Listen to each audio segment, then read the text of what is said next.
micro ingredients, pure creatine monohydrate, micronized and unflavored. And so this just happens to be the 205 grams, 1 scoop container. Couple cool things.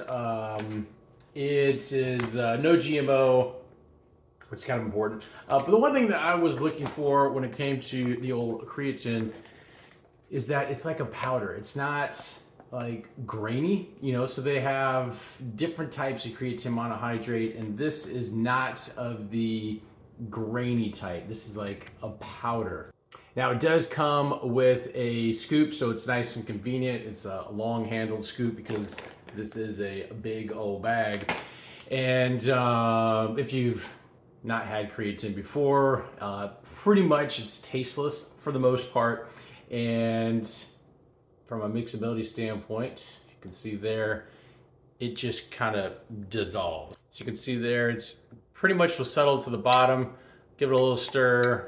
That's what I was looking for. I wasn't looking for something that was really grainy. So if you're looking for an option like this, where it's more of a powder, again, this is being stirred, but if it was in a shaker, it would dissolve even more. You can see it's almost completely dissolved.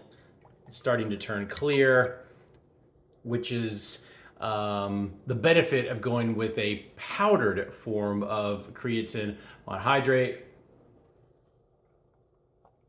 Very, very mild, if any flavor whatsoever, you know, but that's 5 milligrams in water, a little bit, a very little bit. Again, if I shook this up a couple different times, maybe if this is in the shaker, it'd be completely dissolved and absorbed in the water. You probably wouldn't be able to even notice it was in there. You could just put it in your gallon of water you're probably drinking a day. So if you're looking for something, this is definitely the powdered version. Comes with a scooper, and all the extra information is on the label. Hopefully that helps, and we'll talk to you soon.